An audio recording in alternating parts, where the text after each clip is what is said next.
সুপ্রিয় দর্শক, প্রত্যেককে স্বাগত আমন্ত্রণ জানাচ্ছি বাংলা ভিশনের নিয়মিত আয়োজন সংবাদ পর্যালোচনা ও বিশ্লেষণ ধর্মী অনুষ্ঠান নিউজ অ্যান্ড ভিউজে। সঙ্গে আছি জিয়াউল হক সবুজ। আলোচনার জন্য স্টুডিওতে আমন্ত্রিত হয়েছেন এক সময়কার জাদ্রেল দুজন সাংবাদিক। আমার বাম পাশে রয়েছেন জনাব এম আবদুল্লাহ, ব্যবস্থাপনা পরিচালক বাংলাদেশ সাংবাদিক কল্যাণ ট্রাস্ট, এবং সর্ববামে রয়েছেন প্রধান উপদেষ্টার উপপ্রেস সচিব জনাব আবুল কালাম আজাদ মজুমদার। আপনার দুজনকে আলোচনায় স্বাগত জানাচ্ছি। দর্শক, আমরা আলোচনা শুরু করব, তবে তার আগে আমরা আজকের দিনের আলোচিত বিষয়গুলো একটু জেনে নিতে চাই। আজকে যেই শিরোনামগুলো মূলত গুরুত্ব পেয়েছে এর মধ্যে ছিল সংলাপের আলাপ দীর্ঘ হলে সংকট বাড়বে বলেছেন বিএনপির ভারপ্রাপ্ত chairman Tarique Rahman. National prayer ব্রেকফাস্টে যোগ দিতে যুক্তরাষ্ট্রের পথে মির্জা ফখরুল ইসলাম আলমগীর এবং আমির খসরু মাহমুদ চৌধুরী। লন্ডন থেকে যুক্ত হবেন জাইমা রহমান। আরেকটি শিরোনাম ছিল তিতুমির কলেজকে বিশ্ববিদ্যালয় করার দাবি অযৌক্তিক বলেছেন শিক্ষা উপদেষ্টা। বক্তব্য প্রত্যাখ্যান, আন্দোলন চালিয়ে যেতে অনড় শিক্ষার্থীরা। আরেকটি শিরোনাম ছিল যমুনা অভিমুখী সড়কে অবস্থান নিয়েছে জুলাই আন্দোলনে আহতরা। গণ অভ্যুত্থান অধিদপ্তর আগামী সপ্তাহেই আহতরা আজীবন বিনামূল্যে চিকিৎসা পাবেন, নিহতদের পরিবার পাবে ভাতা। আরেকটি শিরোনাম ছিল বাজারে এখনও চলছে চাঁদাবাজি, অভিযোগ সার্জিস আলমের। রোজায় দ্রব্যমূল্য স্থিতিশীল থাকবে, আশ্বাস বাণিজ্য উপদেষ্টার। আর আরেকটি নিউজ গুরুত্ব পেয়েছে, সেটি ছিল আখেরি মোনাজাতে ইজতেমার প্রথম পর্বের প্রথম ধাপ শেষ, কাল থেকে দ্বিতীয় ধাপ শুরু, তুরাগ তীরে লাখো মুসল্লির ঢল। এই ছিল আজকের দিনের আলোচিত বিষয়গুলো। আমরা আলোচনা শুরু করতে চাই জনাব এম আবদুল্লাহকে দিয়ে। যে এই যে আজকে আমরা যেটা দেখলাম যে আজকে রাজপথ অনেকটা উত্তপ্ত ছিল, বিশেষ করে দুটি আন্দোলন। একদিকে তিতুমির কলেজে তাদের বিশ্ববিদ্যালয় করার দাবিতে তাদের আমরণ অনশন চলছে, অন্যদিকে রাজপথ অবরোধ করে জুলাই অভ্যুত্থানে যে আহতরা ছিল, বিভিন্ন সময় আহত হয়েছেন, তারাও বিক্ষোভ করছেন। সব মিলিয়ে এই যে আন্দোলনগুলো আমরা একের পর এক দেখছি, এটিকে কিভাবে বিশ্লেষণ করবেন? আমরা একের পর এক আন্দোলন দেখছি, এর কারণটা কি মূলত? ধন্যবাদ। বাংলা ভিশনের এই শো যারা দেখছেন এবং দেখবেন পরবর্তীতে সবাইকে শুভেচ্ছা জানাচ্ছি। দেখুন, এই যে আন্দোলন, আমরা কিন্তু এটা আজকের বা যে দিনটি আমরা এই পার করে আসলাম সেই দিনের ঘটনা না। এটা আমরা 5ই আগস্টের যে অবিস্মরণীয় একটি বিপ্লব হয়েছে, গণ অভ্যুত্থান হয়েছে, তারপর থেকেই আমরা দেখছি যে পুরো দেশটা যেন একটা দাবির দেশে পরিণত, বিশেষ করে ঢাকা শহরটা দাবির শহরে পরিণত হয়েছে।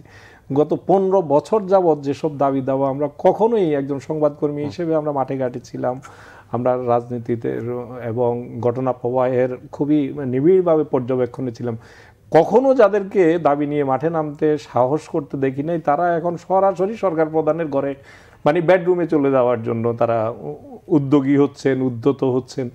তো এই জায়গাটাতে কিন্তু একটা সন্দেহের জায়গা তৈরি করছে। একটা হিসাবে আমরা দেখেছি যে প্রায় 140টার মতো দাবি দাওয়া নিয়ে আন্দোলন হয়েছে গত 6 মাসে।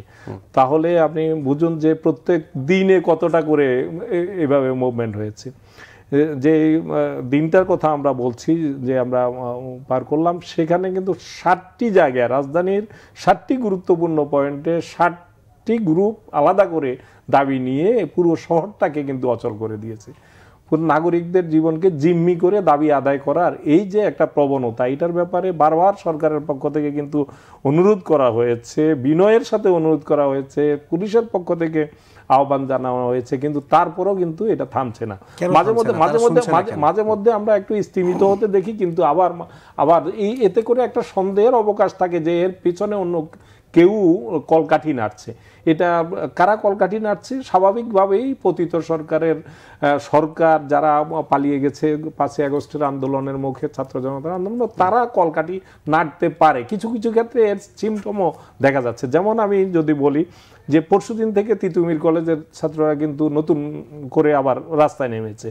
তো সেখানে আমি দেখেছি আপনাদের সংবাদকর্মী যারা টেলিভিশন থেকে গিয়ে সাক্ষাৎকার নিচ্ছেন, সেখানে যখন জিজ্ঞেস করছেন যে আপনি কোন ইয়ারের স্টুডেন্ট বা আপনার পরিচয় কি, তখন কিন্তু কয়েকজনকে আমরা দেখেছি থতমত খেয়ে বলছে যে না, আমি এমনি এসছি এটার সাথে সংহতি জানাতে।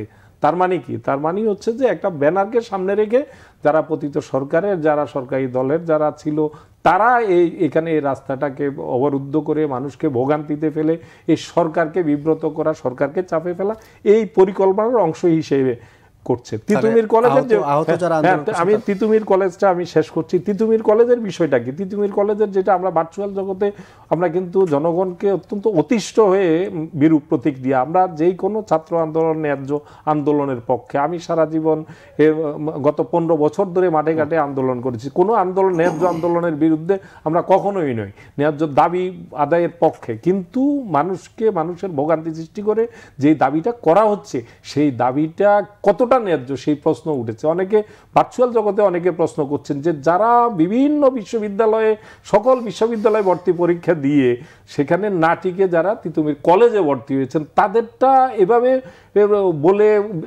ইউনিভার্সিটি করে ফেলা যায়, এটা দাবি কতটা ন্যায্য? এবং আমরা যেটা দেখলাম শিক্ষা উপদেষ্টা বলেছেন, আমি মনে করি নিশ্চয়ই তিনি সুনির্দিষ্ট তথ্যের ভিত্তিতে বলেছেন, যেটা যদিও আমাদের পক্ষে যাচাই করা সম্ভব না। তিনি বলেছেন যে অনেক ছাত্র তারা ক্লাসে ফিরতে চায়, তারা এই আন্দোলনে মানুষকে জিম্মি করার, কষ্ট দেওয়ার এই আন্দোলনে থাকতে চায় না। তাহলে আমরা কি বুঝবো? তাহলে এই আন্দোলনের পেছনে অন্য কোনো উদ্দেশ্য নিশ্চয়ই কাজ করছে। আর যদি আপনি আহতদের কথা বলেন, সেখানেও আমি দেখছি যে আহতদের এর আগেও একটি মুভমেন্ট এরকম হয়েছিল। আহতদের জন্য সরকারের সীমাবদ্ধতার জায়গা থাকতে পারে, এটা দুই ধরনের সীমাবদ্ধতা। এখানে আর্থিক কোনো সীমাবদ্ধতা আছে বলে আমার অন্তত জানা নাই, কিন্তু রাষ্ট্রের অর্থ কিন্তু যেন তেনভাবে ইচ্ছা করলেই খরচ করা যায় না, এবং রাষ্ট্রের যে কোনো পদক্ষেপ অনিয়মতান্ত্রিকভাবে কেউ করে পরবর্তীতে জবাবদিহিতার মুখোমুখি হতে হবে। এই জন্য একটা নিয়মতান্ত্রিক পদ্ধতিতে রাষ্ট্র সেই জায়গাটাতে কোনো গ্যাপ থাকতে পারে, ভুল থাকতে পারে। আমি বিশ্বাস করি সরকারে যারা আছেন তারা সেগুলো খতিয়ে দেখবেন। কিন্তু আমরা দেখলাম কি, তারা ছিল পিজি হাসপাতালের যে রোডটাতে, সেখানেও তুলনামূলকভাবে জনভোগান্তির জায়গাটা কম ছিল, কিন্তু তারা চলে গেল একেবারে মেইন মিরপুর রোডে, যেটা দিয়ে প্রতি মিনিটে শত শত যানবাহন চলাচল করে। এই যে মানুষকে তারা তো জুলাই অভ্যুত্থানে তাদের যে ত্যাগ, তাদের যে এই কষ্ট, এটার সাথে আমাদের পূর্ণ সহানুভূতি আছে। আমরা মানুষ হিসেবে আমি বিশ্বাস করি আজকে যে আমি এটা মুক্তভাবে কথা বলতে পারছি, এটা তাদের এই যে কষ্টের একটা অবদান, এটা অকপটে স্বীকার করতে হবে। কিন্তু তাহলে আমি যেই দেশের জন্য, যে জনগণের জন্য আমি এই কষ্ট স্বীকার করলাম, ত্যাগ স্বীকার করলাম, সেই জনগণকে জিম্মি করে আমি আবার আমার সুবিধা আদায় করতে হবে, এই মানসিকতাটা তো আমার মনে হয় এটা ন্যায্য না। কারণ হচ্ছে যে এই যে সারা দিন মিরপুর রোডে যারা দুই পাশে শত শত যানবাহনে লাখো মানুষ যে কষ্ট স্বীকার করেছে, এর মধ্যে এই যে যারা আহত তাদের চাইতে মুমূর্ষু রোগী নিশ্চয়ই আটকা পড়ে থাকতে পারে। একজন একেবারে জীবনের বিপন্ন হয়ে গেছে, এরকম একটি অ্যাম্বুলেন্স, রোগীকে নিয়ে একটা অ্যাম্বুলেন্স সেখানে আটকা থাকতে পারে, সেখানে মৃত্যুর ঘটনা ঘটতে পারে। তাহলে এই জাতীয় আমি যে এটা করছি যে দেশের জন্য, আমরা তো কেউ নিশ্চয়ই যারা জুলাই আন্দোলনে যারা লড়াই করেছে, জীবন দিয়েছে, কারণ কেউই ব্যক্তি স্বার্থ করে সেদিন জীবন তুচ্ছ করে নাই। দেশের জন্য, গণতন্ত্রের জন্য, মানুষের মানবাধিকারের জন্য, অধিকারের জন্য, মৌলিক অধিকারের জন্য এটা করেছি। তাহলে আমরা তারাই আবার যদি আমরা এভাবে মানুষের মৌলিক অধিকার হরণ করে, মানুষকে এভাবে কষ্ট দিয়ে নিজেদের সুবিধা আদায়ের চেষ্টা, সরকারের জায়গা থেকে ভুল হয়ে থাকতে পারে, গ্যাপ হয়ে থাকতে পারে, সেটা এই পদ্ধতিতে সেটা আদায় করা কোনোভাবেই এটা। আপনার কথা শুনবো আমরা একটু। আবুল কালাম আজাদ, আপনার কাছে আসতে চাইছি। অনেকেই বলছেন অন্তর্বর্তী সরকার হয়তো ইতিবাচক মনোভাব পোষণ করছে বলেই হয়তো অনেকে এটাকে আন্দোলনের মৌসুম হিসেবে ধরে নিয়েছে। আপনি কি এটা মনে করেন কিনা, যেটা জনাব আব্দুল্লাহ বলছিলেন যে এটা এক ধরনের দাবির শহরে পরিণত হয়েছে? কেন দাবির শহরে পরিণত হলো? ধন্যবাদ। অবশ্যই অন্তর্বর্তীকালীন সরকার ইতিবাচক মানসিকতা নিয়েই সব কিছু থাকে। আব্দুল্লাহ ভাই যথার্থই বলেছেন যে এই যে দাবিগুলো সবগুলো যে আসলে যৌক্তিক দাবি এরকম কোনো বিষয় নেই। তিতুমির কলেজের বিষয়টাই যদি আমরা আসি, আজকে যদি তিতুমির কলেজকে এই মুহূর্তে বিশ্ববিদ্যালয় করতে হয়, তাহলে তিতুমির কলেজের মতো একাধিক কলেজ আছে যাদেরকে বিশ্ববিদ্যালয় করার দাবি উঠবে। আপনার এই যে 7টা কলেজ, ঢাকা বিশ্ববিদ্যালয়ে 2জন শিক্ষকের ব্যক্তিগত দ্বন্দ্বের ফলে এই 7টা কলেজকে ঢাকা বিশ্ববিদ্যালয়ের সাথে সংযুক্ত করা হয়েছিল জাতীয় বিশ্ববিদ্যালয় থেকে আলাদা করে, এবং তৎকালীন সরকারের প্রধানমন্ত্রী ওনার নির্দেশে এরকম একটা ক্ষত তৈরি করা হলো, যাতে করে 7টা কলেজ এবং বিশ্ববিদ্যালয় কেউই আসলে হ্যাপি ছিল না। এখন যখন এইটার একটা গ্রহণযোগ্য সমাধান এসেছে, যখন দুইটা পক্ষকেই মোটামুটি এক ধরনের আন্ডারস্ট্যান্ডিংয়ের মধ্যে আনা গিয়েছে, তখন হঠাৎ করে এই যে তিতুমির কলেজের যে এই দাবিটা আসলে অবশ্যই রহস্যময়। এবং এই যদি তিতুমির কলেজের এই দাবিটা এখন আপনার সরকার মেনে নিতে হয়, যেভাবে অনেকেই বলছেন যে মানুষকে জিম্মি করে, সরকারকে জিম্মি করে দাবি আদায় করার চেষ্টা করা হচ্ছে, এখন তিতুমির কলেজের এই দাবি মেনে নিলে ইডেন কলেজ, ঢাকা কলেজ, তাদের কি অপরাধ? বা আপনার আরো দেশের বাইরে ঢাকার বাইরেও অনেকগুলো কলেজ আছে, কুমিল্লা ভিক্টোরিয়া কলেজ আছে, সিলেট এমসি কলেজ আছে, খুলনা বিএল কলেজ আছে, বরিশালের সরি। তো এরকম অনেকগুলো কলেজ আছে যেগুলো আসলে একই মানের কলেজ বা অনেক ছাত্রছাত্রী সেখানে পড়াশোনা করে।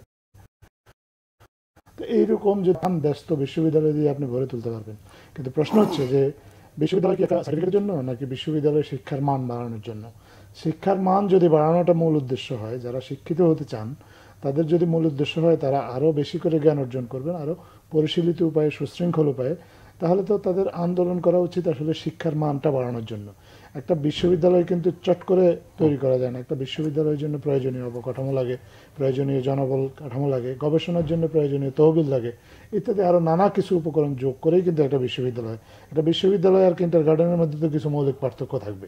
তো চাইলেই আপনি একটা কলেজকে আপনি রাস্তায় এসে দাঁড়িয়ে দাবি করলেন আর তারপর এটাকে বিশ্ববিদ্যালয় বানিয়ে দেওয়া হলো, এটা তো হতে পারে না।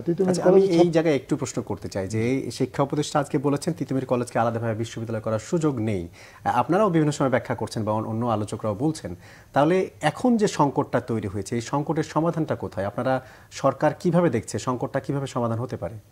আমরা তো মনে করি যে ছাত্রছাত্রীদেরকে ক্লাসে ফিরে যেতে হবে।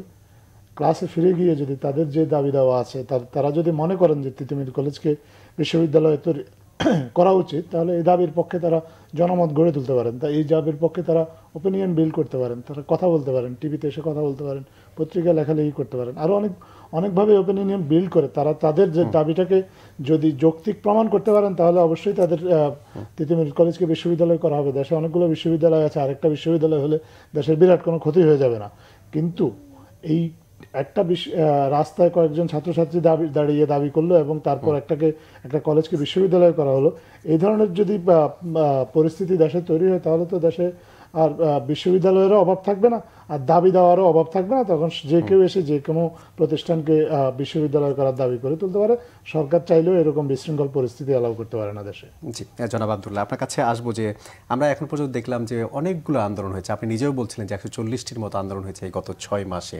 এই যে একের পর এক আন্দোলনগুলো হচ্ছে, সরকার ইতিবাচক, আবার কিছু ক্ষেত্রে দেখা গেছে আন্দোলন করার ফলে তারা অনেক ক্ষেত্রে ইতিবাচক ফলও পেয়েছে বা তারা যে দাবি দেওয়া করেছিল সেটা পেয়েও গেছে।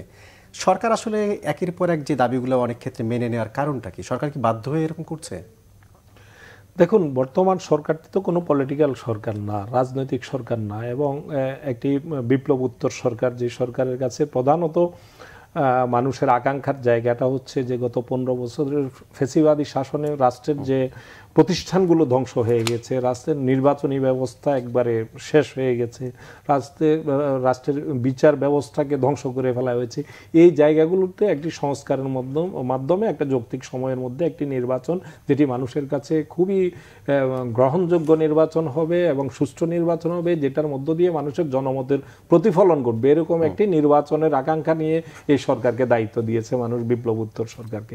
এখন সেই সরকারের উপর সবাই ঝাঁপিয়ে পড়েছে। এটা প্রথম শুরুর দিকটা এটা হচ্ছে যে মূলত বিভিন্ন কর্নার থেকে লোকজনকে নামিয়ে রাস্তায় সরকারকে এক ধরনের জিম্মি করার চেষ্টা করা হয়েছে, এবং সেই সুযোগে পতিত পলায়নকারী সেই সরকার যাতে ফিরে আনা যায় কিনা, সরকারকে ফিরে আন, এরকম একটা চেষ্টা হয়েছিল বলে আমরা তখন ধারণা করি। বিশেষভাবে আনসারদের যে কাণ্ড আমরা দেখলাম, এবং এরপরে বিভিন্ন ধরনের আমরা দেখেছি মুভমেন্ট, সেগুলো বিস্তারিত বলার এখানে সুযোগ নেই। তো সেগুলোর কিছু কিছু সিমটম মনে হয়েছে যে ফেসিবাদকে ফিরিয়ে আনার এক অংশ হিসেবে, কারণ একটা ব্যানারে দাঁড়িয়েছে, সেখানে এমন লোকজন জড়ো হতো, তাতে দেখে বোঝা যেত যে ফেসিবাদ, যে পতিত ফেসিবাদের যে দল, সেই দলের সমর্থিত লোকজন সেখানে জড়ো হয়ে সেখানে লঙ্কাকাণ্ড ঘটানোর আমরা দিনের পর দিন আমরা শাহবাগ মোড়কে সেখানে জিম্মি করে আমরা এই বিষয়গুলো দেখেছি। সরকার কিছু কিছু ক্ষেত্রে সরকার সেটা মেনে নিয়েছে, এটা ঠিক, এটা মেনে নিয়েছে। কখন মেনে নিয়েছে? তাদের কাছে যেগুলো মনে হয়েছে যে তাদের পক্ষে সেগুলো বাস্তবায়ন করা সম্ভব এবং সহনীয় পর্যায়ের দাবি। কিন্তু এর বাইরে অনেকগুলো দাবির ক্ষেত্রে সরকার সেটা সেটা ম্যানেজ, যেমন আনসারদের দাবির জায়গাটাতে আপনি দেখেছেন আমরা তখন অ্যাকশানে গিয়েই তাদেরকে সেটা সামাল দিতে হয়েছে। কিন্তু এই সরকারের নীতিগত একটি অবস্থান আছে, সেই দুর্বলতার সুযোগটাই কিন্তু নিচ্ছে। নীতিগত অবস্থানটা হলো তারা যে শক্তি প্রয়োগ করতে চাচ্ছেন না, যেটা ফ্যাসিবাদী সরকার কথায় কথায় শক্তি প্রয়োগ করত, গুলি ছাড়া কোনো কথা ছিল না। গত 15 বছরের শাসনে আমরা দেখেছি যে ছোট থেকে ছোট একটা বিক্ষোভ নিয়ন্ত্রণ করার জন্য, সেটাকে ছত্রভঙ্গ করার জন্য ডাইরেক্ট গুলি দিয়ে শুরু হতো। যদিও সেটা পুলিশের আইন বলেন অন্যান্যভাবে সাধারণত বিক্ষোভ দমনের কিছু স্তর আছে, একটা ধাপে ধাপে প্রথমে তাদেরকে বোঝানোর চেষ্টা, তারপরে লাঠিচার্জ, তারপরে টিয়ার গ্যাস, তারপরে ম্যাজিস্ট্রেটের অনুমতি সাপেক্ষে মানে ছড়াগুলি করতে। কিন্তু কি সরকার আসলে দৃঢ় পদক্ষেপ নিচ্ছে, বা সরকার কি আসলে না, দৃঢ় পদক্ষেপ বলতে যদি বলেন যে শক্তি প্রয়োগ, তাহলে সেটা এই সরকার নীতিগতভাবে নেয়ার এখনো সিদ্ধান্ত নেয় নাই। কিন্তু আমি মনে করি যে যদি এভাবে ফ্যাসিবাদকে ফিরানোর জন্য, যেমনটি আমরা দেখলাম যে ফ্যাসিবাদী শক্তির পক্ষ থেকে কর্মসূচি ঘোষণা করা হয়েছে, তারা আবার মাঠে নামার জন্য চেষ্টা করছে, লিফলেট বিতরণের মানে চেষ্টা হয়েছে। আমরা যে দিনটি পার করে আসলাম সেদিনে বিভিন্ন জায়গায় তারা আবার ধরাও পড়েছে, তারা গণধোলাইও খেয়েছে অনেকে। তো এই যে তারা ফিরে আসার যে চেষ্টা, মাঠে নামার চেষ্টা করলে, তখন এই সরকার যদি এই নীতিতে বহাল থাকে যে তারা শক্তি প্রয়োগ করে এগুলো দমন করবে না, তাহলে কিন্তু সেটা সরকারের জন্য বিপদের কারণ হতে পারে। শুধু সরকারের জন্য না, আমরা যে প্রত্যাশা নিয়ে এই গণ অভ্যুত্থান হয়েছে, গণতন্ত্র ফিরানোর জন্য, দেশকে একটা সংস্কারের মধ্য দিয়ে দেশকে একটা সঠিক পথে লাঞ্ছিত হয়ে দেশটিকে একটা সঠিক ট্র্যাকে নেওয়ার জন্য যে এই অভ্যুত্থানটি হয়েছে, এই অভ্যুত্থানটাই বৃথা যাবে যদি সেই ক্ষেত্রে সেই জায়গাটাতে থেকে নীতিতে থাকে যে আমরা শক্তি প্রয়োগ করে দমন করব না, আন্দোলন বা এইসব আন্দোলনগুলো দমন করব না। আমি মনে করি যে বৃহত্তর স্বার্থে আমরা ফ্যাসিবাদী যে রাষ্ট্রশক্তি ছিল তাদের কায়দায় নয়, তারা তো নিষ্ঠুর কায়দায় গুম করে ফেলত। মানে আগের কোনো একটি কর্মসূচি দিলেই 10,000 20,000 লোককে জেলে পুরে ফেলা হতো। আমরা সেরকম দিন ফিরে আসুক এটা আমরা চাই না।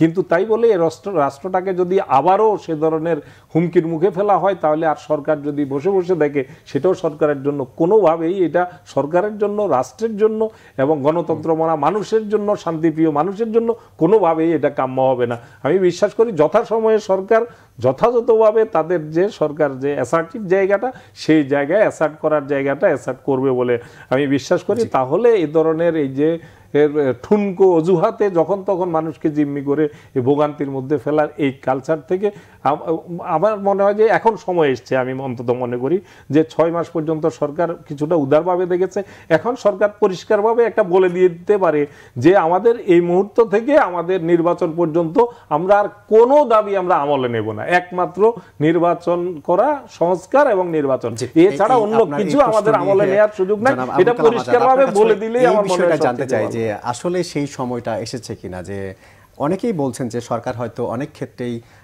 শক্ত পদক্ষেপ নিতে পারছে না, কিংবা যেটা জনাব আব্দুল্লাহ বলছিলেন যে দুর্বলতার সুযোগও হয়তো কেউ কেউ নিচ্ছে বিভিন্ন আন্দোলনের ক্ষেত্রে। সরকার কি আসলে দুর্বলতা বা নমনীয় আচরণ করছে কিনা, বা যেই প্রশ্নটি জনাব আব্দুল্লাহ করেছিলেন যে আসলেই সেই জায়গায় বা সেই অবস্থানে সরকার আসতে পেরেছে কিনা? প্রথমত সরকার দুর্বলতার সুযোগ সরকারের অনেকে নিচ্ছে। সরকারের দুর্বলতা তো আছেই, দুর্বলতাটা হচ্ছে দেশের মানুষের প্রতি দুর্বলতা। সরকার দুর্বল সেটা নয়, মানুষের প্রতি একটা দুর্বলতা আছে। এই কারণেই সরকার দেশের মানুষের প্রতি সফট। দেশের মানুষ দীর্ঘদিন তাদের দাবি দেওয়া জানাতে পারেনি, এই কারণে অনেকে দাবি দেওয়া জানিয়েছে। শুরুর দিকে এক ধরনের ভেন্টিলেশন পিরিয়ড ছিল, বা অনেকে দম বন্ধ করা পরিবেশে দীর্ঘদিন মানুষ যারা এতদিন কথা বলতে পারেনি, অনেক ন্যায্য দাবি মানুষের জমা হয়েছে যেগুলো নিয়ে তারা কথা বলতে পারেনি। কিন্তু সমস্যা দেখা দিয়েছে কিছু কিছু মহল এই পরিস্থিতিতে সুযোগ নেওয়ার চেষ্টা করছে। সুযোগ নিয়ে আপনার ফেসিবাদী একটা শক্তি, তাদেরকে পুনর্বাসিত করার একটা চেষ্টা করা হচ্ছে। এটা কিন্তু কথার কথা না বা পলিটিক্যাল রেটরিক না। আপনি দেখবেন যে পালিয়ে গেছে একটা গোষ্ঠী, কিন্তু তাদের যারা বেনিফিশিয়ারি তারা কিন্তু এখনো অনেকেই রয়ে গেছে, বিভিন্ন স্তরে রয়ে গেছে। এদেরকে চাইলেও সমূলে মূলোৎপাটন এদের করা সম্ভব নয়। এই বেনিফিশিয়ারিরা নানাভাবে সরকারের কাজেও বাধা দিচ্ছে, সরকারের গতিও স্লথ করে দেওয়ার চেষ্টা করছে। পাশাপাশি এই ধরনের অযৌক্তিক বা কিছু কিছু একেবারেই অগ্রহণযোগ্য দাবি দেওয়ার উস্কে দিয়ে মানুষের জনজীবনকে অস্থিতিশীল করছে, সরকারকে, দেশকে অস্থিতিশীল করার চেষ্টা করছে, সরকারকে ব্যর্থ দেখানোর চেষ্টা করছে। এগুলো আসলে আপনি আব্দুল্লাহ ভাই বলেছেন যে হ্যাঁ ঠিক আছে 6 মাস পেরিয়ে এসেছে, আমরা মনে করি না যে এগুলো খুব সহজে থামবে যতক্ষণ না আসলে এগুলোর বিপক্ষে, এই ধরনের দাবির বিপক্ষে একটা জনমত তৈরি হবে। আপনি দেখেছেন যে আমাদের কিছু কিছু বিষয়ে কিন্তু আমাদের কিছু একটা জাতীয় ঐক্যমত্য কিন্তু আছে। আপনি আমাদের রাজনৈতিক বিষয়ে আমাদের কিছু জাতীয় ঐক্যমত্য কিন্তু এই মুহূর্তে প্রতিষ্ঠিত আছে।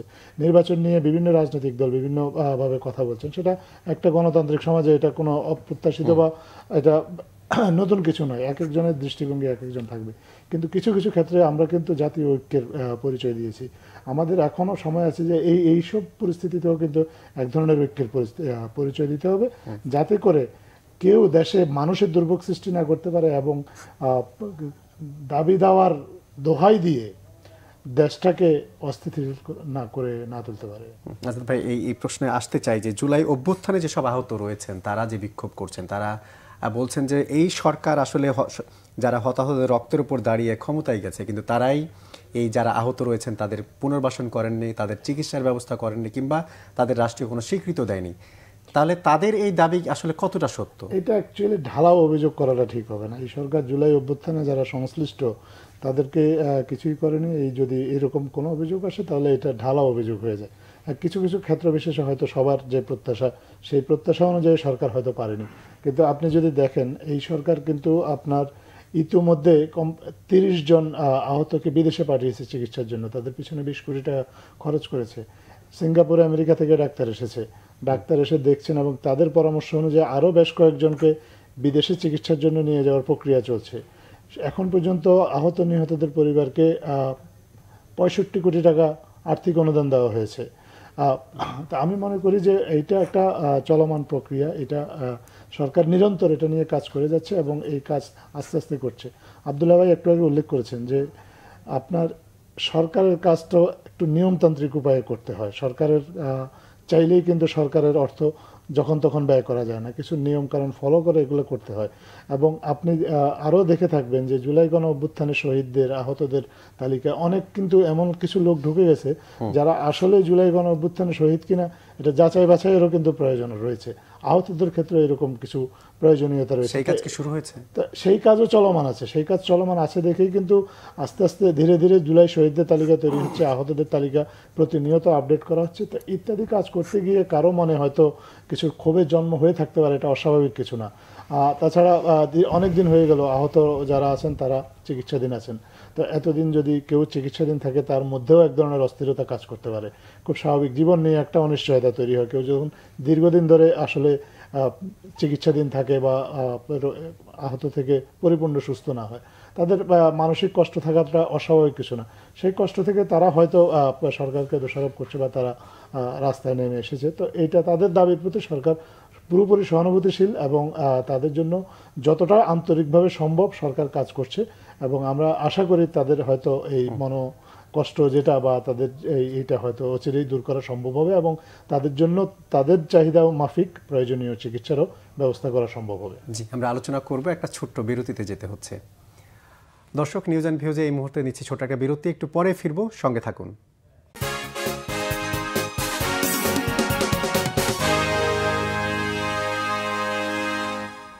দর্শক, বিরতির পর আরেকবার স্বাগত নিউজ অ্যান্ড ভিউজে। আমরা আলোচনা করছি, স্টুডিওতে আমন্ত্রিত হয়েছেন জনাব আবুল কালাম আজাদ মজুমদার এবং আছেন জনাব এম আবদুল্লাহ। আমরা বিরতির আগে জনাব আজাদ মজুমদারের সাথে কথা বলছিলাম। এম আবদুল্লাহর কাছে আসতে চাই, যেই প্রসঙ্গটি আমরা আলোচনা করছিলাম যে যারা জুলাই অভ্যুত্থানে আহত হয়েছেন তাদের যে চিকিৎসা পাওয়া কিংবা বিনামূল্যে চিকিৎসা পাওয়া বা তাদের যে পুনর্বাসনের বিষয়গুলো, আজকে মুক্তিযুদ্ধ উপদেষ্টা জানিয়েছেন যে আগামী সপ্তাহেই জুলাই গণ অভ্যুত্থান অধিদপ্তর গঠন করা হবে। আসলে কাঠামোটা কেমন হবে বা কেমন হওয়া উচিত? আসলে যারা ট্রিটমেন্ট পাচ্ছে না কিংবা যাদের পুনর্বাসন করা দরকার, কেমন কাঠামো হওয়া দরকার? সরকারি কাজ করতে গেলে এই ধরনের এই বিষয়টা মানে উপলব্ধি করতে হয়। কারণ সরকারের একটা টাকা খরচ করতে হলে একটা সুনির্দিষ্ট আইনি বিধান ফলো করে সেটা করতে হয়। আপনার প্রত্যেকটা টাকায়, সেটা 1 টাকা হোক, 100 কোটি হোক আর 1 কোটি হোক, এই প্রত্যেকটা টাকার জন্য খরচ করার ক্ষেত্রে যে বিধিবিধান আছে এটা ফলো করতে গেলেই কিন্তু অনেক জটিল পরিস্থিতি তৈরি হয়। যেমন জুলাই ফাউন্ডেশনের জায়গা থেকে এতদিন পর্যন্ত যেটা করা হচ্ছিল, ফাউন্ডেশনের একটা লিমিট আছে, এটা কতটুকু কাজ করতে পারবে, এটাতে এই ফাউন্ডেশনে কত টাকা মানে ট্রান্সফার করতে পারবে, এটার একটা লিমিটেশনস আছে আইনে, বাংলাদেশের বিদ্যমান আইনে। এই বিধিবিধানগুলো ডিঙ্গিয়ে কিন্তু এই ফাউন্ডেশনের মধ্যে সেভাবে তড়িৎ একটা পদক্ষেপ নেওয়ার, তড়িৎ টাকা ছাড় করা, এই কাজগুলো করার ক্ষেত্রে কিন্তু খুব সমস্যা হচ্ছিল। কিন্তু আমি যেটা জানি, যে কারণে সার্জিস আলম শেষ পর্যন্ত এখান থেকে তিনি নিজেকে সরিয়ে নিয়েছেন এবং সেখানে যে সব সরকারি কর্মকর্তাদেরকে ডেপুটেশনে পাঠানো হচ্ছে সেটাও আইনি ফ্রেমওয়ার্কের মধ্যে পাঠানো হচ্ছে না, পাঠানো যাচ্ছে না। কারণ একটা ফাউন্ডেশনে একজন সরকারি কর্মকর্তা কিভাবে করবেন, এটা আইনের কোথাও তো এভাবে নাই একটা ফাউন্ডেশনে এভাবে পাঠানোর মতো। এই জায়গাগুলোতে জটিলতা এড়ানোর জন্যই কিন্তু এই অধিদপ্তরের যে কাঠামোতে যাওয়ার চেষ্টা করা হচ্ছে। অধিদপ্তর হলে হবে কি, সেখানে সরাসরি একটি অধিদপ্তরে একটা উচ্চপদস্থ একজন কর্মকর্তাকে, সরকারি কর্মকর্তাকে দায়িত্ব দেওয়ার সুযোগ সৃষ্টি হবে এবং তিনি সেখানে অথরিটি পাবেন যে তিনি তাৎক্ষণিকভাবে একটা পরিস্থিতি মোকাবিলা করে একটা অর্থ ছাড় করা এবং সেই অধিদপ্তরের টাকা সরকারের বাজেট থেকে টাকা দেওয়ার একটা সুযোগ তৈরি হবে, যেটা ফাউন্ডেশনের ক্ষেত্রে ফাউন্ডেশনের আইন এবং আইনি ফ্রেমওয়ার্কের মধ্যে এটা কিন্তু একটা সমস্যা আছে। এই বিষয়গুলো বিবেচনা করে সম্ভবত আমি যেটা বুঝি যে এই কারণেই এটা অধিদপ্তর আকারে নেওয়া হচ্ছে। আমি যে কথাটি বলতে চাই যে আমরা এখানে যতটুকু জানি, যেটা আজাদ মজুমদার ভাই বললেন, এই পর্যন্ত 60-70 কোটি টাকা বিতরণ করা হয়েছে শহীদদের মধ্যে, বা এখন সর্বশেষ আজকে গতকাল যেটা আমরা বলি পেরিয়ে আসলাম, এই দিনে মুক্তিযুদ্ধ মন্ত্রী বলেছেন যে 235 কোটি টাকার মতো সরকার নতুন করে অধিদপ্তরের অধীনে ব্যয় করার জন্য দিয়েছেন। আমি মনে করি এই জায়গাটাতে সরকারকে আরো অনেক বেশি উদারতার জায়গা দেখাতে হবে। এই যে প্রায় আমরা এখনো হিসাবটা যদিও চূড়ান্ত হয় নাই, এ পর্যন্ত প্রায় 900 বোধহয় শহীদের তালিকা, 900-র কাছাকাছি শহীদের সুনির্দিষ্ট তালিকা গেজেট আকারে সম্ভবত প্রকাশিত হয়েছে। আর এর বাইরে আহতদের সংখ্যাটা নিয়েও কিন্তু এখনো পর্যন্ত একটা বিভ্রান্তির জায়গা আছে। এই সংখ্যাটা কখনো 30,000, কখনো 15,000, কখনো 20,000 এটা আসছে। কেন আসছে এটা আমি একটা উদাহরণ দিলে আপনি হয়তো এটা অনুধাবন করতে পারবেন। আমরা কিছু আমাদের মধ্যে কিছু মানুষ আছে, আমরা এটা সুযোগ পেলে এই সুযোগটাকে অপব্যবহার করি। আমি একটি জায়গায় দায়িত্বে আছি, আপনি জানেন, যে সাংবাদিক কল্যাণ ট্রাস্ট। আমি এখানে দায়িত্ব নেওয়ার পরে আমি সাংবাদিক জুলাই আগস্ট আন্দোলনে পেশাগত দায়িত্ব পালন করতে গিয়ে যেসব সাংবাদিক আহত হয়েছেন, যারা আক্রান্ত হয়েছেন, যারা শহীদ হয়েছেন, তাদের সবার পক্ষ থেকে আমি নাম আহ্বান করলাম, তথ্য আহ্বান করলাম এবং সরকারের পক্ষ থেকে তথ্য মন্ত্রণালয়ের মাধ্যমে সম্পূর্ণ একদম জেলা পর্যায়ে থেকে জেলা তথ্য কর্মকর্তাদের মাধ্যমে এই সাংবাদিকদের, আহত সাংবাদিক, আক্রান্ত সাংবাদিকদের তালিকা সংগ্রহ করার জন্য বিজ্ঞপ্তি জারি করা হলো। আমরা দেখলাম ঢালাওভাবে সারা দেশ থেকে এই তথ্য এক জেলা থেকে, যেসব জেলায় এই আন্দোলনে কোনো ঘটনা ঘটে নাই, আমরা তো মিডিয়ার লোক, আমরা জানি এবং পত্রিকা দেখলে যেসব জেলায়, সব জেলায় কিন্তু এই জুলাই আন্দোলনে কিন্তু অঘটন ঘটে নাই, মারামারিও হয় নাই, গুলির ঘটনা ঘটে নাই, সেই সব জেলা থেকেও 15-20 জন করে সাংবাদিক তথ্য যে কর্মকর্তা তাকে প্রভাবিত করে নাম তালিকাভুক্ত করে পাঠিয়েছেন। এখন যখন আমরা সহযোগিতা দিতে যাব, এখন আমরা জুলাই ফাউন্ডেশনের সাথে এটা সমন্বয় করার চেষ্টা করলাম। সেখানে আইনগত বাধ্যবাধকতার কারণে যে তিনি আহত হওয়ার পর চিকিৎসা নিয়েছেন কিনা সেটার প্রমাণপত্র চাওয়া হলো। এই প্রমাণপত্র চাইতে গিয়ে এখন দেখা গেছে আমরা গত 4 মাস চেষ্টা করে শেষ পর্যন্ত আহত 26 জন আহতর, আমরা 350 আহতের তালিকা আমরা যাচাইয়ে নেমেছিলাম, সেই জায়গাতে মাত্র 26 জন আহত হওয়ারটি আমরা নিশ্চিত হতে পেরেছি এই পর্যন্ত, এবং শহীদদের ব্যাপারে 6 জনের। এবং এর বাইরেও যে আহত নাই তা না, অনেক আহত বেসরকারি হাসপাতালে চিকিৎসা নিয়েছেন, তারা তখন হয়তো বুঝতে পারেন না যে এভাবে এন্ট্রি করতে হবে বা প্রমাণ রাখতে হবে, এ ধরনের ঘটনাও আছে। এরা যে সবাই ফেক আমি সেটা বলছি না, কিন্তু আমরা এর মধ্যে নিশ্চিত হয়েছি যে 350-র মধ্যে অর্ধেকের বেশি, মানে অর্ধেকের বেশি তারা শুধুমাত্র এই সুযোগটা নেয়ার জন্য নামটা অন্তর্ভুক্ত করেছেন। তেমন কোনো তাদের আহত হওয়ার বা এখান থেকে সুবিধা পাওয়ার মতো সে ধরনের ঘটনা ঘটে নাই। তো এই যে আমরা এই যে সুবিধা পাওয়ার জন্য আমরা এই বিষয়গুলোকে অনৈতিকভাবে আমরা নিজেরা চেষ্টা করি, এটার কারণেও কিন্তু কিছু জায়গায় সমস্যা হচ্ছে। এই যাচাই বাছাই করতে গিয়েও সময় লেগে যাচ্ছে এবং নিশ্চিত হওয়ার যে কে কতটুকু আহত, তার প্রয়োজনীয়তা কতটুকু, এগুলা স্ক্রুটিনি করতেও কিন্তু সময় লাগছে। তারপরে আমি বলবো যে বাজেটটি দেওয়া হয়েছে, যে অর্থটি দেওয়া হয়েছে, এটা এটা খুবই অপ্রতুল। আমি মনে করি যে দেশে হাজার হাজার কোটি টাকা, লাখ কোটি টাকা লুটপাট হয়ে যায়, আর যারা স্বাধীনতা আমাদেরকে নতুন স্বাধীনতা এনে দিয়েছে, দেশে গণতন্ত্র ফেরানোর জন্য, ভোটাধিকার ফেরানোর জন্য, ফেসিবাদ মুক্ত করার জন্য এত বড় অবদান রেখেছে, তাদের বেলায় আমরা শত কোটি টাকা নিয়ে আমরা ভাবছি কেন, হাজার কোটি টাকা কেন নয় এই খাতে বরাদ্দ হচ্ছে না? আমি বলবো যে বরাদ্দটা আরো উদারভাবে চিন্তা করা সরকারকে, সেখানে অন্য কোনো জায়গায় আমাদেরকে ছাড় দিয়ে হলেও এই জায়গাটাতে আরো বেশি নজর দেয়া এবং আরো বেশি অর্থ বরাদ্দ করা আমি প্রয়োজন বলে আমি ব্যক্তিগতভাবে মনে করি। জি, জনাব আজব মজুমদার, আপনার কাছে আপনি যেটা বলছিলেন যে এখন পর্যন্ত 30 জনকে বিদেশে নিয়ে চিকিৎসা করা হয়েছে, যাদের পিছনে প্রায় 21 কোটি টাকা খরচ হয়েছে, আরো বিভিন্ন ক্ষেত্রে খাতে অর্থ বরাদ্দ দেওয়া হয়েছে। এখন প্রশ্ন হচ্ছে, জুলাই গণঅভ্যুত্থান যে অধিদপ্তর হচ্ছে, এটির কাঠামোটা সরকার কিভাবে ভাবছে? সরকার কি আসলে, যেটি জনাব এম আব্দুল্লাহ বলছিলেন, যে আসলেই কি অতটা উদারভাবে ভাবছে? অবশ্যই উদারভাবে ভাবছে। উদারভাবে ভাবছে বলেই কিন্তু এই গণ অভ্যুত্থান অধিদপ্তরের চিন্তা ভাবনা করা হচ্ছে। আপনার আমরা কাজ করতে গিয়ে দেখেছি যে অনেক আহত, যারা সত্যিকার অর্থে আহত হয়েছেন, তারা ঠিক অনেক সময় ঠিক বুঝে উঠতে পারছিলেন না যে কোথায় আসলে তারা যাবেন, কার কাছে যোগাযোগ করলে আপনার তারা তাদের নামটা অন্তর্ভুক্ত করতে পারবেন। জুলাই ফাউন্ডেশন হয়েছে, জুলাই ফাউন্ডেশনও কিন্তু সীমিত জনবল দিয়ে হয়েছে। এটা একটা ফাউন্ডেশন, এটা নতুন প্রতিষ্ঠান, এখানে কাজ করছে, এখানে অনেকে স্বেচ্ছাশ্রমের ভিত্তিতে জুলাই ফাউন্ডেশনে কাজ করছে। তো তারা তাদের ব্যক্তিগত কাজও আছে, আরও সব বাদ দিয়ে এখানে যুক্ত হয়েছেন। তো তাতে করে সব কিছুর সমন্বয়ে একটা অসুবিধা তৈরি হচ্ছিল, যে কারণে যারা আহত হয়েছেন, সত্যিকারভাবে আহত হয়েছেন এবং আসলেই তাদের সহযোগিতা দরকার, তাদেরকে আসলে সহযোগিতা করা যাচ্ছে না। কিন্তু একটা অধিদপ্তর যদি করা যায়, যেখানে সরকারের একজন দায়িত্বশীল কর্মকর্তা থাকবেন, তাকে সরকার চাইলে জবাবদিহিতার আওতায় আনতে পারবেন, তাকে সরকার জনবল দিয়ে সহযোগিতা করতে পারবেন, সরকারি পরিকাঠামোর মধ্য দিয়ে তার সাথে তাকে নিয়ে কাজ করতে পারবেন, এবং সবচেয়ে বড় কথা, যারা আহত বা নিহতদের পরিবার আছেন তারা জানবেন আসলে যে কোথায় যোগাযোগ করতে হবে, কার সাথে যোগাযোগ করতে হবে। তাহলে সব দিক থেকে কাজটা সহজ হবে। এবং এখানে যে বাজেট বরাদ্দের বিষয়টা আছে, আব্দুল্লাহ ভাই যেটার কথা বললেন, আরও উদার হস্তে উনি বাজেট বরাদ্দের কথা বলছেন, বাজেট বরাদ্দটাও কিন্তু তখন আরও সহজতর হবে। আর এই যে জুলাই বিপ্লবে আহত নিহতদের পরিবার বা আহতদেরকে সহযোগিতার সাহায্য আমি বলবো না, আমি বলবো যে তাদেরকে যে সহযোগিতা করার কথাটা, তাদের পাশে দাঁড়ানোর বিষয়টা, এটা কিন্তু আসলে একদিন দুই দিনের বিষয় না, এটা কিন্তু দীর্ঘমেয়াদী চিন্তা ভাবনা করা হচ্ছে। এটা নিহতদের পরিবারের পাশে দাঁড়ানো কিংবা আহতদের পাশে দাঁড়ানোর জন্য একটা দীর্ঘ সময় ধরে এটা সরকার চিন্তা করছে যে সরকার তাদের পাশে থাকবে। তো এরকম দীর্ঘমেয়াদী যখন আপনার পরিকল্পনা করতে হয়, তখন এটা একটা সুনির্দিষ্ট পরিকাঠামোর মধ্যে যদি হয়, তাহলে সেটা কাজটা সহজ হয়। এবং এই চিন্তা থেকেই সম্ভবত হয়তো সরকারের যারা দায়িত্বশীল আছেন তারা গণ অভ্যুত্থান অধিদপ্তরের কথা ভাবছেন। সেই ক্ষেত্রে কি এটার পরিধি বাড়াতে গিয়ে অর্থের বরাদ্দের পরিধিও কি বাড়তে পারে? অবশ্যই, যদি প্রয়োজন হয় তাহলে তো অর্থের বরাদ্দ বাড়তেই পারে। কারণ উনি খুব যৌক্তিকভাবেই ব্যাখ্যা করেছেন যে এই যে এদের যে এই ত্যাগটাকে তো আসলে আমাদেরকে মনে রাখতে হবে। এই ত্যাগের মূল্য দেওয়া সম্ভব না, এইসব ত্যাগের আর্থিক কোনো মূল্য হয় না। কিন্তু তারপরেও তাদের তো পাশে দাঁড়াতে হবে, তাদেরকে তো কোনোভাবে ভুলে যাওয়া সম্ভব না। তো তাদের পাশে দাঁড়াতে গেলে যদি এক্ষেত্রে আরও আর্থিক বরাদ্দের প্রয়োজন হয়, নিশ্চয়ই সরকার সেটা বিবেচনা করবে। কিন্তু যাদের পাশে দাঁড়ানোর কথা আমরা বলছি, সেই হতাহতদের তালিকা কি যথাযথভাবে আমরা 6 মাসে করতে পেরেছি? তালিকা করার জন্যই তো এত চেষ্টা করা হচ্ছে, যাতে কোনোভাবেই যারা আহত হয়েছেন, যারা আন্দোলনে, তারা যাতে বাদ না পড়েন।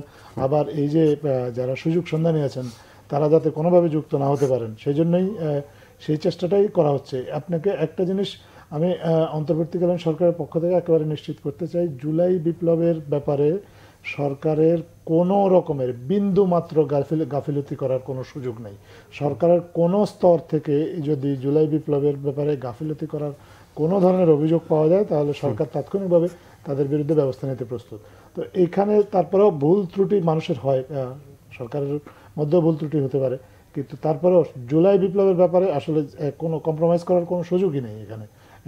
যেহেতু এটা এখন আমাদের একেবারে জাতীয় জীবনের সাথে ওতপ্রোতভাবে জড়িত, আমাদের জাতির ভাগ্যের সাথে জড়িত। কারণ জুলাই বিপ্লবটাকে যদি কেউ আন্ডারমাইন করার সুযোগ পায় এবং জুলাই বিপ্লবটাকে কেউ আন্ডারমাইন করে, তাহলে আমাদের জাতির জন্য সেটা হবে খুবই দুর্ভাগ্যজনক। তো এইটা কোনোভাবেই আসলে টলারেট করা সম্ভব না। জি, আমরা এবার একটু রাজনৈতিক প্রসঙ্গে আলাপ করতে চাই। আজকে আমি এখানে একটু যোগ করে আজাদ ভাইয়ের সাথে, যে আমাদের কিন্তু এই শুধু সাংবাদিকদের জন্য আমরা প্রায় 3.5 কোটি টাকা আমরা কিন্তু শুধু জুলাই আন্দোলনে আহত সাংবাদিকদের জন্য 3.5 কোটি টাকার মতো আমরা বরাদ্দের ব্যবস্থা প্রায় করে ফেলেছিলাম, যে আহতদের প্রত্যেককে 1 লাখ টাকা করে আর যারা শহীদ হয়েছেন তাদের পরিবারকে 5 লাখ টাকা করে সাংবাদিক কল্যাণ ট্রাস্টের মাধ্যমে দেওয়া হবে, এই ব্যবস্থা কিন্তু করে ফেলেছিলাম। কিন্তু আমরা যখন যাচাই বাছাইয়ের যখন গেলাম তখন দেখা যাচ্ছে আবার আমরা এই তালিকাটা নিয়ে আবার একদম উপজেলা পর্যায় পর্যন্ত যাওয়া হলো, সেখানে ইউনোর মাধ্যমে যাচাই করা হলো, সেখানকার লোকাল প্রেস ক্লাবের মাধ্যমে যাচাই করা হলো, ডিসির মাধ্যমে যাচাই করা হলো। তারা সেখান থেকে সম্পূর্ণ নেগেটিভ রিভার্স রিপোর্ট দিলেন যে এই লোক তো তখন আহত হয়ই নাই, এই সাংবাদিক তো আহত হয়ই নাই, বরং তিনি ফেসিবাদের পক্ষে ছিলেন, এ ধরনের নিউজ করেছেন, এই জাতীয় রিপোর্ট মাঠ পর্যায় থেকে আসলো। তখন কিন্তু আমরা এই সহযোগিতা করতে গিয়ে আমরা নতুন করে এক ধরনের বিব্রতকর অবস্থায় পড়লাম। শেষ পর্যন্ত আমাদের যেটা বললাম যে 26 জনকে আমরা 26 লাখ টাকা দিয়েছি, যাদেরগুলো আমরা প্রমাণ পেয়েছি, এবং এখনো সেটা উন্মুক্ত আছে, যাচাই বাছাই চলছে। আরও যারা সত্যিকার অর্থে যারা আহত হয়েছেন তখন সংবাদকর্মী, তাদের জন্য ফান্ড প্রস্তুত আছে, কিন্তু দিতে পারছি না আমরা, যে কারণ সেটা যাচাইয়ে টিকছে না। জি, নিশ্চয়ই এটা পুঙ্খানুপুঙ্খ আলোচনার পরে দেওয়া সম্ভব হবে। আমি এবার একটু রাজনৈতিক প্রসঙ্গে একটু আলাপ করতে চাই। বিএনপি ভারপ্রাপ্ত চেয়ারম্যান তারেক রহমান বলেছেন যে সংস্কারের আলাপ যত দীর্ঘ হবে তত দেশে সংকট বাড়বে, এবং বিশেষ করে যারা ষড়যন্ত্র করতে চায়, ষড়যন্ত্রকারীরা ষড়যন্ত্র করার সুযোগ পাবে। আপনি তার এই কথার সাথে একমত কিনা? এটা এক কথায় উত্তর দেওয়া কিন্তু কঠিন। এই কথাটি কোনো নতুন কথা নয়। যদি যে কোনো সরকার, এই সরকারটি যে সরকারটি আছে এটা কোনো রাজনৈতিক সরকার না, এই সরকার একটি অরাজনৈতিক সরকার, এবং এটা অভ্যুত্থানের পরে জন আকাঙ্ক্ষার ভিত্তিতে এই সরকারটি দায়িত্ব নিয়েছে। এই সরকারের মানুষের এই সরকারের কাছে প্রত্যাশাটা হচ্ছে যে যত দ্রুততম সময়ে যে আমাদের যে ভেঙে যাওয়া যে নির্বাচন ব্যবস্থা সেটাকে ফিরিয়ে আনা, প্রতিষ্ঠানগুলোকে মানে আগের অবস্থায় অন্তত পক্ষে যে তাদের ভঙ্গুর অবস্থা থেকে ফিরিয়ে এনে একটি সুষ্ঠু নির্বাচনের পরিবেশ তৈরি করা, বিচার, যেটা আমি আগেই বলেছি। তো এই জায়গাটাতে বিএনপি একজন ক্ষমতা প্রত্যাশী দল হিসেবে, রাজনৈতিক দল হিসেবে তারা স্বাভাবিকভাবেই তারা চাইবে দ্রুত একটি নির্বাচন হলে যেটা পরিষ্কারভাবে একটা সম্ভাবনার জায়গা আছে বিএনপি ক্ষমতায় আসছে।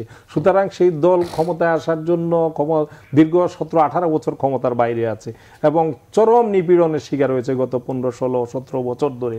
তাদের যে মূল্য দিয়েছে এই মূল্য কোনো, একইভাবে জামাত ইসলামের কথা বলি, যারা বিরোধী দলে ছিল, আওয়ামী লীগের বাইরে সবাই কম বেশি নিপীড়নের শিকার হয়েছে। যেহেতু বিএনপি বড় দল হিসেবে বিএনপি সবচেয়ে বেশি মূল্য দিয়েছে। শত শত খুন গুমের শিকার হয়েছে, লক্ষ লক্ষ নেতাকর্মী মামলার জালে আটকে আছে, সেগুলা থেকে এখনো পর্যন্ত মুক্ত হতে পারছে না। কিন্তু একটা অনির্বাচিত অরাজনৈতিক সরকার ক্ষমতাকে দীর্ঘায়িত করার ব্যাপারে তাদের মধ্যে উৎকণ্ঠার জায়গাটা আছে, কিন্তু একই সঙ্গে সেই দলকে বিবেচনা নিতে হবে যেন তেন একটা নির্বাচনের জন্য কিন্তু বিপ্লবটা হয় নাই। এই দুটোর মধ্যে সমন্বয় করাটাই গুরুত্বপূর্ণ। তারেক রহমানের যে বক্তব্যটি দিয়েছেন যে বিলম্বিত হলে সংকট, নানা মাত্রায় সংকট তো আমরা দেখতে পাচ্ছি, এটা কিছুটা তো সত্য। এটা আমাদের এই যে নতুন নতুন করে সরকারকে বেকায়দায় ফেলার, বিপদগ্রস্ত করার বিভিন্ন কর্নার থেকে এই ষড়যন্ত্রগুলো তো হচ্ছে, এবং আমরা আরো অনেক ষড়যন্ত্রের গন্ধ পাচ্ছি। এই জায়গাগুলো তিনি, তার কাছেও নিশ্চয়ই সেই খবরগুলো আছে, কিন্তু এর অর্থ এ নয় যে যেন তেন একটি নির্বাচনে গেলে সেটা আরো ভয়াবহ বিপর্যয়ের কারণ হতে পারে। এই দুটোর মধ্যে, এই জায়গাটার মধ্যে একটা সমন্বয় করাটাই আমি মনে করি একটা ঐক্যবদ্ধভাবে যদি রাজনৈতিক দলগুলো এই সরকারের সবাই সমর্থন দিয়ে এই সরকারের, ডক্টর ইউনূসের সরকারকে দায়িত্ব দিয়েছে, এই সরকারের ভুল ত্রুটি থাকবে, তাদের কারোই কিন্তু এখানে পূর্ব অভিজ্ঞতা নাই সরকার চালানো। যেমনটা রাজনৈতিক দলগুলোর ক্ষেত্রে, বিএনপির ক্ষেত্রে অনেকেই অভিজ্ঞ রাজনীতিবিদ আছেন। তো এই জায়গায় যে ভুল ত্রুটিগুলো থাকবে এগুলো শুধরানো ওর পন্থাটা কি হবে এটা তাদের বিবেচনা করা উচিত, এবং এগুলা শুধরে সংস্কার, ন্যূনতম সংস্কারের কাজগুলো করে একটা যেন তেন নির্বাচন না করে সত্যিকারের যে আকাঙ্ক্ষার জায়গাটা, জন আকাঙ্ক্ষার জায়গাটা, জনগণের মতামতের প্রতিফলন ঘটে, জনগণের যে চাওয়া সেটার প্রতিফলন ঘটে, এমন একটি নির্বাচনের দিকে দেশকে নিয়ে যাওয়ার বিষয়টাই তারা গুরুত্ব দিচ্ছেন। এতে আমি মনে করি না কোনো দোষণীয় কিছু আছে। জনাব আবুল কালাম আজাদ, আপনার কাছে এই আর 1 মিনিট হাতে সময় আছে, আমি একটু জানতে চাইবো যে যেটা তারেক রহমান বলছেন দেশে সংকট বাড়তে পারে বা সংস্কারের আলাপটা যত দীর্ঘায়িত হবে সংকট তত দীর্ঘায়িত হবে, তিনি এটাও বলেছেন যে আসলে নির্বাচনই একমাত্র সমাধান। সরকার কি আসলে সংস্কারকে দীর্ঘায়িত করতে চায় না দ্রুত নির্বাচন করতে চায়? আমি আসলে ওনার সাথে পুরোপুরি একমত। উনি যথার্থই বলেছেন যে সংস্কার যদি দীর্ঘায়িত হয়, সংস্কারের আলাপ, তাহলে সংকট তো বাড়বে এবং নির্বাচনই আসলে সবচেয়ে বড় সমাধান। আমি ওনার সাথে একমত হয়ে শুধু আমি যোগ করতে চাই, সংস্কারের আলাপ দীর্ঘায়িত হলে যেমন সংকট বাড়বে, তেমনি সংস্কারের আলাপ থেমে গেলেও কিন্তু সংকট বাড়বে।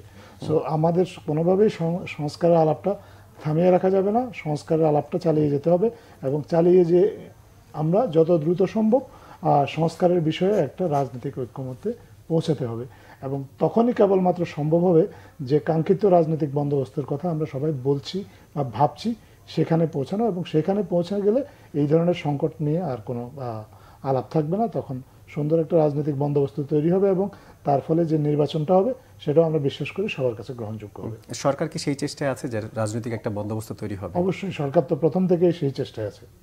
মানে সেটা কিভাবে, মানে কত দ্রুত সময়ের মধ্যে হতে পারে? এটা তো সরকার প্রধান তার একটা টাইমলাইন দিয়েছেন, কতটুকু সংস্কার যদি চান তাহলে ডিসেম্বরের মধ্যে হবে, কম সংস্কার চাইলে, বেশি সংস্কার চাইলে পরবর্তী জুন পর্যন্ত যাবে এবং এইখান তো সিদ্ধান্ত নেওয়ার ভার আসলে রাজনৈতিক দলগুলোর হাতে।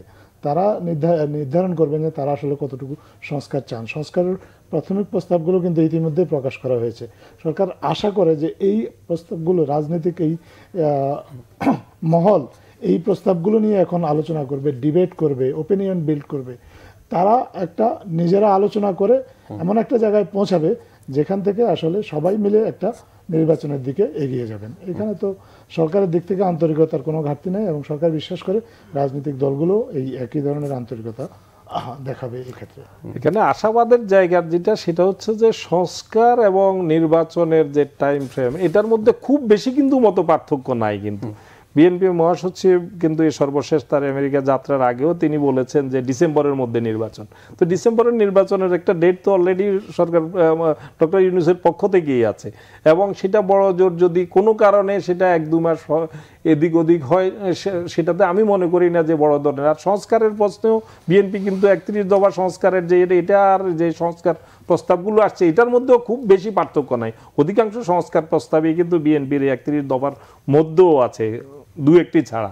তো সুতরাং এটা যে খুব বেশি দূরত্ব আছে সরকার এবং বিএনপির মধ্যে বা অন্যান্যদের মধ্যে সেটা কিন্তু দেখা যায় না। কিন্তু যতটা না দূরত্ব তার চাইতে আমরা বোধহয় সেটা আমাদের এই যে বাকযুদ্ধের মধ্যে তার চাইতে বেশি প্রকাশ করছি।